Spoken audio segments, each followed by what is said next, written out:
Stop settling for a basic home screen. Today on AsherTechInsights, we are taking your Galaxy from default settings to a fully custom pro-level interface using Good Lock. Let's get started. We start with the basics.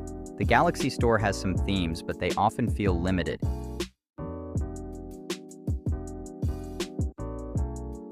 I'm applying a simple pack called Blue Fern just to see how it looks.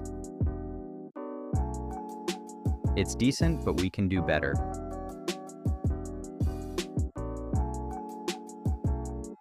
Go to Wallpaper and Style and enable the color palette.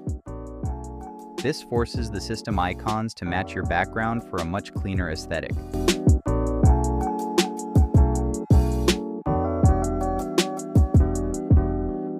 The color palette won't apply to all icons, and thus won't give it that clean feel. The real upgrade is using the Icon Pack Studio. Go to the Play Store and download Icon Pack Studio. This tool lets you access community-made designs that are far superior to the stock options.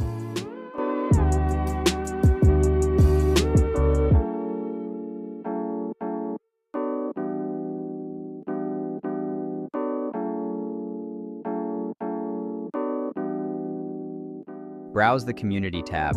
I'm going with a dark iOS 17 style.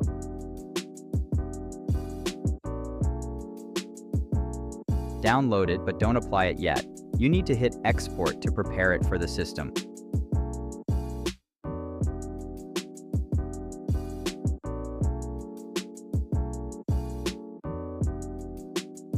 Once the export is complete, be sure to install the new package immediately.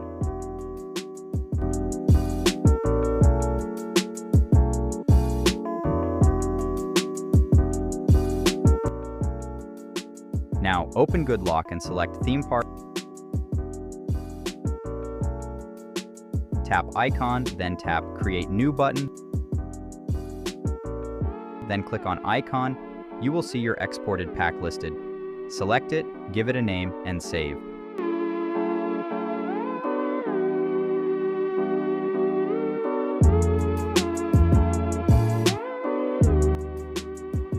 After, just tap on the icon pack you have made and click on Apply.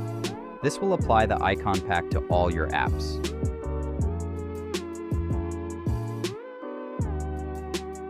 Next, let us look at some advanced settings. I've switched to an S21 running Android 15 to show that these work on most devices. We are going to install the Popup module from the Galaxy Store. Now, if you search the Galaxy Store and Popup isn't there, it's likely because either Good Lock is region locked in your country or your phone is just running an older Android version like mine is. But don't worry, just open your browser and head to APKMirror. It's a reliable third-party site where you can find and download the specific version you need manually.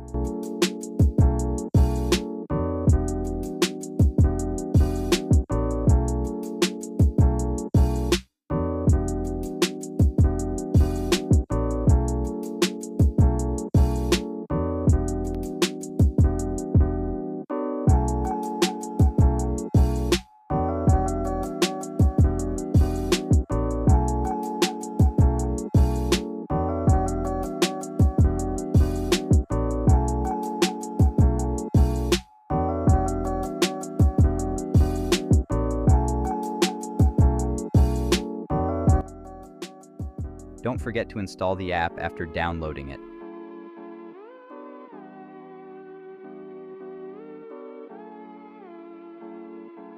Go to Good Locks and select the Popup module.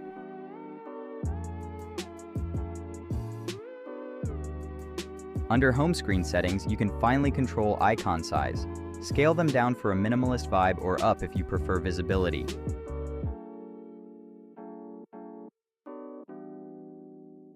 You can also choose to have or remove app icon labels as seen in this video.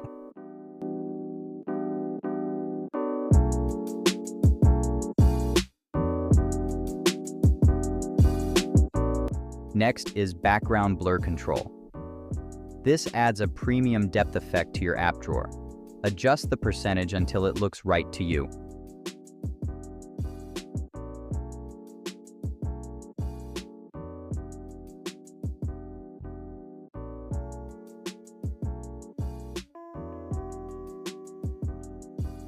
Once the blur is set, enable loop pages. This lets you continuously swipe through your home screens without hitting a dead end.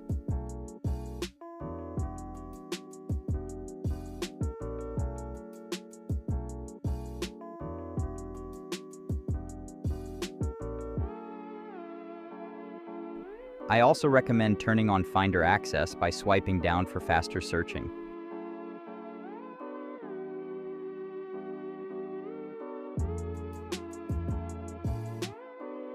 This feature is impressive, the DIY home screen.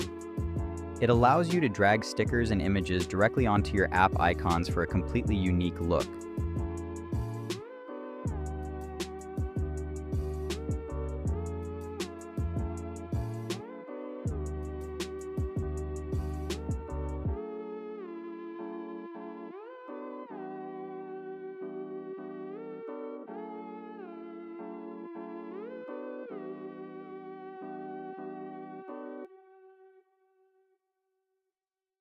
Next we have grids and pop-ups.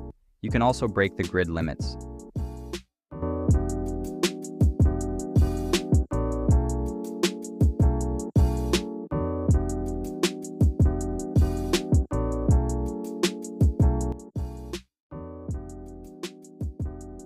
Home Up lets you push the app screen grid to a massive 7x7 layout, and this is perfect for power users.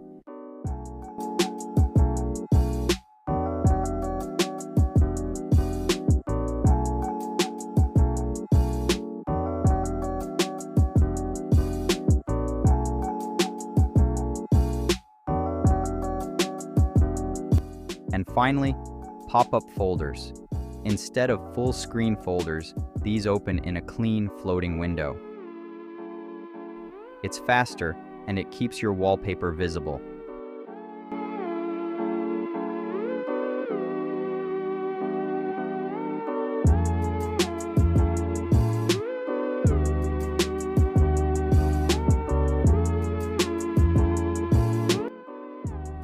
And this was part 1 of how you take control of One UI. Subscribe to AsherTechInsights and turn on notifications right now, because part 2 is coming soon with even more hidden customization tricks. You won't want to miss it.